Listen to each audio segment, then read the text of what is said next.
14장 22절에서 33절 말씀입니다. 마태복음 14장 22절에서 33절 말씀입니다.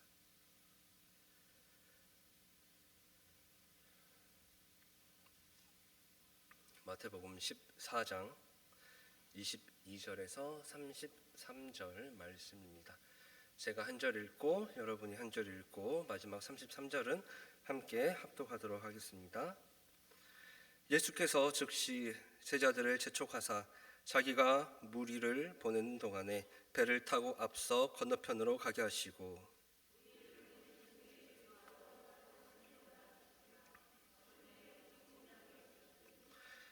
배가 이미 육지에서 술이나 떠나서 바람이 거스름으로 물결로 말미암아 고난을 당하더라.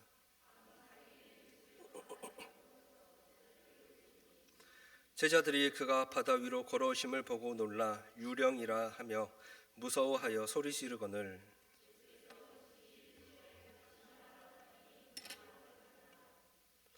베드로가 대답하여 이르되 주여 만일 주님이시거든 나를 명하사 물 위로 오라 하소서 하니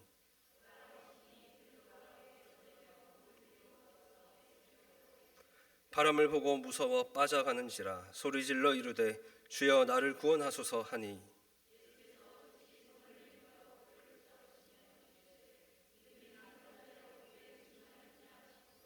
배에 함께 오름에 바람이 그치는지라 배에 있는 사람들이 예수께 절하며 이르되 진실로 하나님의 아들이로소이다 하더라. 아멘.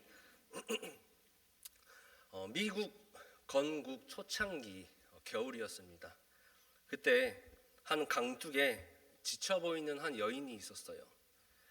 겨울이었기 때문에 강의 표면이 얼어서 얼음으로 이제 덮여 있었대요.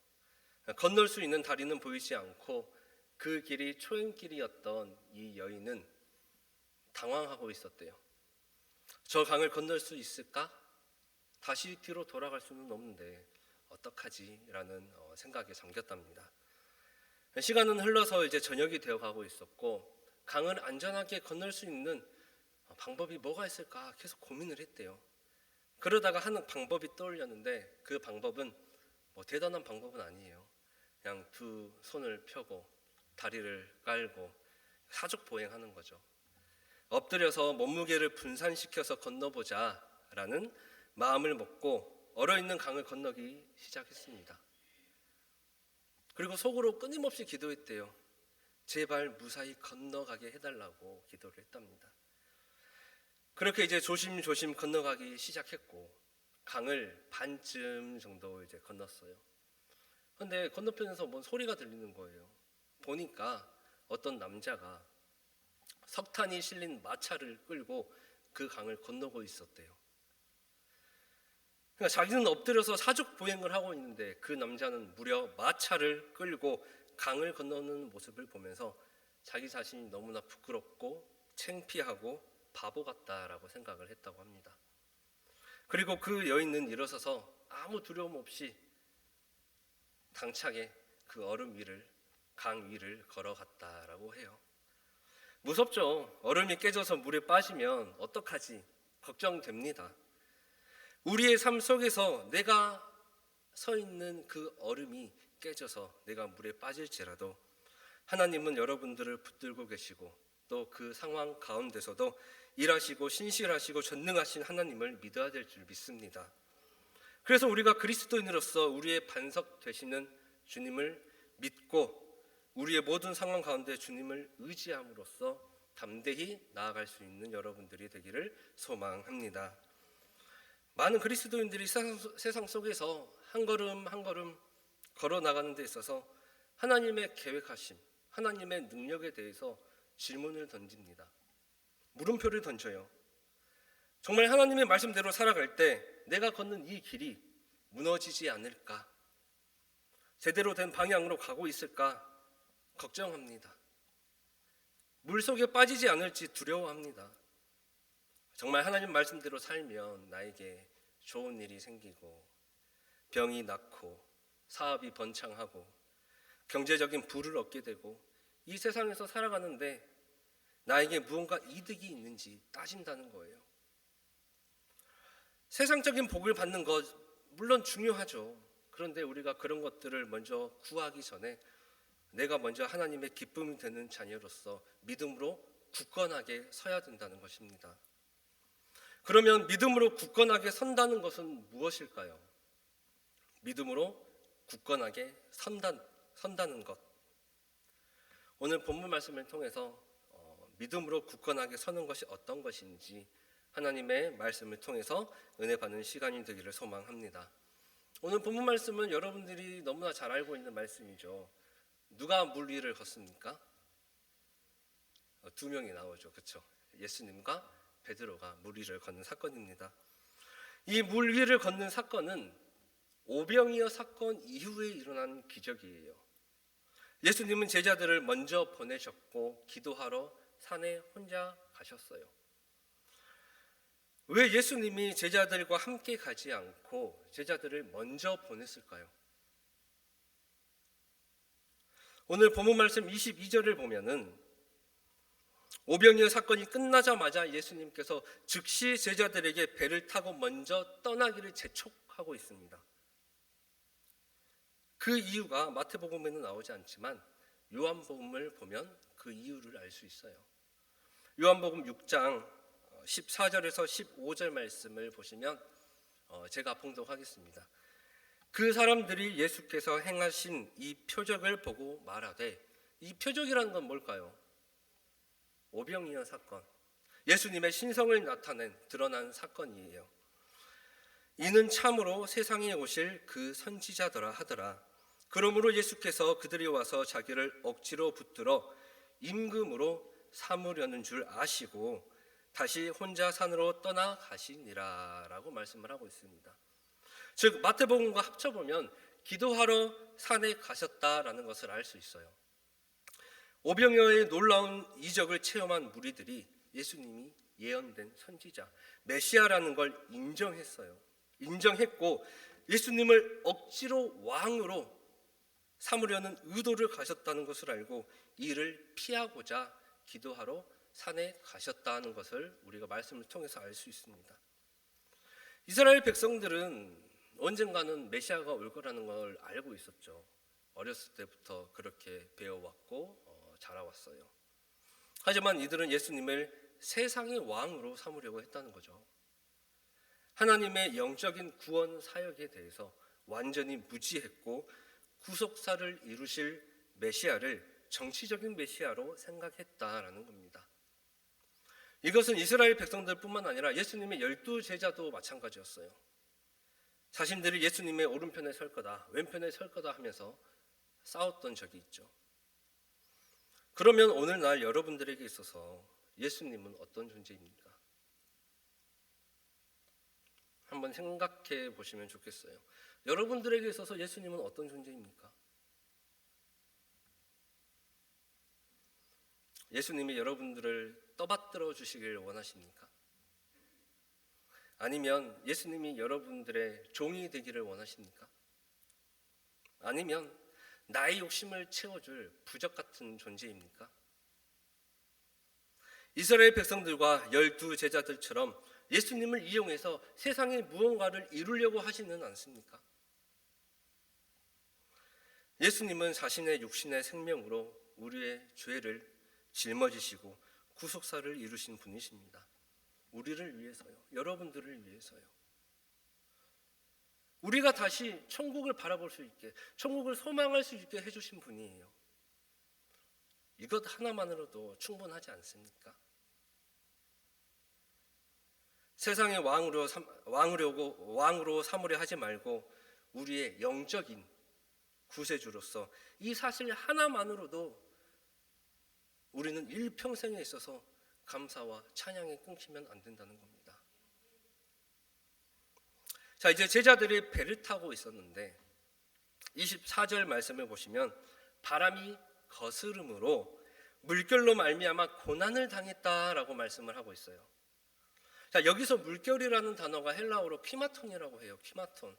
이게 복수형이에요. 복수형이라는 건 여러 개가 있을 때 복수형이라고 하잖아요. 즉 여기서 키마톤이라고 하는 단어를 쓴 이유는 끊임없이 쉴 새 없이 계속해서 몰아치는 큰 파도라는 거예요. 이것으로 인하여 큰 고난을 당하는데 여기서 고난을 당하더라라는 똑같은 헬라어가 요한계시록 12장 2절에서 한 번 더 쓰여요. 우리 같이 요한계시록 12장 2절 함께 봉독하겠습니다. 시작.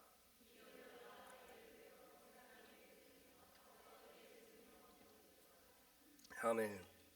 제가 아기를 낳아본 적은 없어서 잘은 모르지만 그 해산의 고통이 얼마나 큰지 많이 들어왔죠. 여러분도 많이 들으셨겠죠.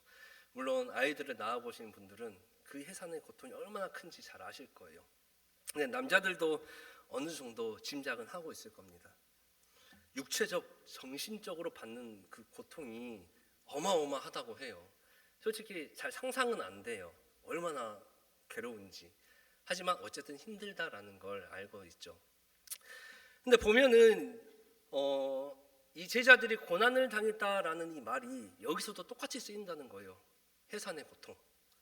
즉 배 위에서 제자들이 당하는 이 고난이 산모의 해산의 고통에 비견될 만큼 극심한 고난이었다라는 거예요.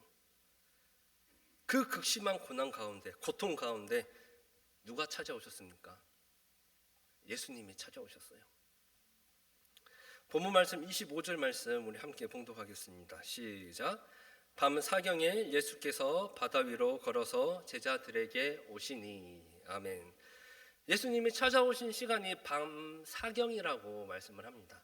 밤 사경은 새벽 3시부터 아침 6시까지의 시간이 밤 사경이에요. 얼마나 컴컴했겠어요. 그때 당시에 뭐 전기가 있습니까? 빛은 있죠. 전기가 있습니까? 뭐 랜턴이 있습니까? 뭐가 있습니까? 앞이 보이지 않는 그 캄캄한 바다 가운데 큰 파도가 계속해서 휘몰아쳤고 그 고난은 산모의 고통이 비교된 만큼 극심한 고난 속에, 고통 속에 있을 때 예수님이 찾아오신 거예요. 어떻게 찾아오셨습니까? 바다 위를 걸어서 찾아오셨습니다. 바다 위를 육지처럼 걷는 모습을 통해서 우리는 자연의 법칙을 완전 초월하고 계시는 예수님의 신성을 오병이어 사건에 이어서 이 사건에서도 또 볼 수 있다는 거예요. 바다는 예측할 수가 없죠. 그때 당시에. 요즘은 예측이 좀 된가요? 바다 언제 태풍이 일어나고 이런지 그래도 잘 모르잖아요. 언제 폭풍과 그 위험이 들어닥칠지 몰라요. 이 바다가. 그래서 고대에서부터 이 이스라엘 백성들의 사고 방식 중에서 하나가 바다라고 하면 두려움, 혼돈, 불안정, 공포를 상징해요. 바다라는 것이. 모세 시대 때 홍해를 가르는 사건이 있었잖아요. 이스라엘 백성들이 출애굽할 때 여호와 하나님께서 홍해를 가르셔서 이스라엘 백성들이 무사히 그 홍해 바다를 건너도록 도와주시고 인도해 주셨어요. 그래서 이스라엘 백성들은 여호와 하나님을 바다를 이기시는 분으로 생각했어요. 바다를 이기시는 분. 오늘 본문 말씀에서 나오는 바다 위를 걸어오시는 예수님. 마가복음 6장에 이 사건의 병행 구절이 나옵니다. 마가복음 6장 51절 말씀 함께 봉독하겠습니다. 시작. 배에 올라 그들에게 가시니 바람이 그치는지라. 아멘. 바다 위를 걸어서 제자들을 찾아오신 그 예수님은 바다라는 그 두려움과 공포와 불안정과 혼돈을 몰아내시는 분이고 우리가 고난 속에 있을 때, 고통 속에 있을 때 찾아오시는 분이라는 거예요. 주님이 찾아오심으로 바람이 그치고 폭풍이 사라지고 마음의 근심 걱정이 사라지니 그들의 마음속에 뭐가 있었겠습니까? 평안이 찾아온 거예요. 우리가 고통 속에 있을 때 주님이 찾아오시면 우리 마음속에 평안이 생긴다라는 겁니다.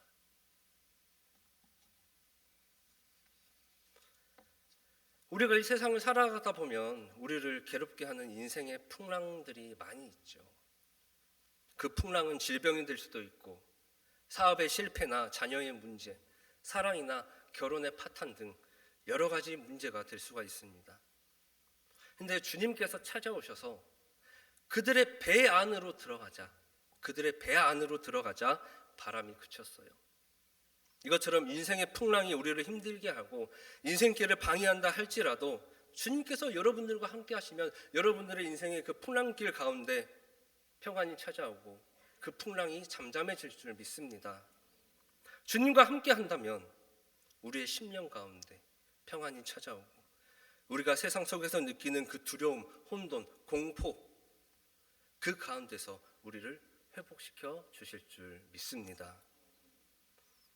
제자들은 바다를 걸어오시는 예수님을 보고 와, 주님이시다 하지 않았어요.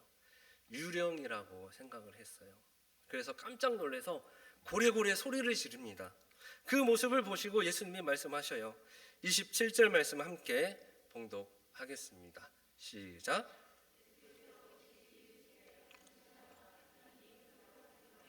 아멘. 이 성경 구절 잠깐만 다시 좀 띄워주세요. 자, 여기서 안심하라라는 말은 헬라어로 헤데오스라고 해요. 헤데오스. 즐겁다, 담대하다, 기쁘다라는 뜻이에요. 즉 예수님과 함께하면 영육간에 즐겁고 기쁘고 담대함이 찾아오고 그것을 가지고 나아갈 수 있게 된다는 겁니다. 그 뒤에 오는 난이 두려워하지 말라라는 말이 나옵니다. 여기서 난이라는 말은 헬라어로 에고에임이라고 해요. 에고에임이. 나는 나다라는 뜻이에요. 무슨 뜻이라고요? 나는 나다라는 뜻이에요. 출애굽기 3장 14절에 모세가 하나님께 물어봅니다.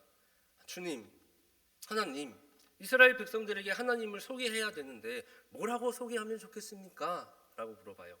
그때 하나님께서 대답을 합니다. 나는 스스로 있는 자니라 라고 대답을 해요. 이 출애굽기 3장 14절의 세번역 성경을 보면은 우리 아까 보신 대로 우리 같이 읽어볼까요?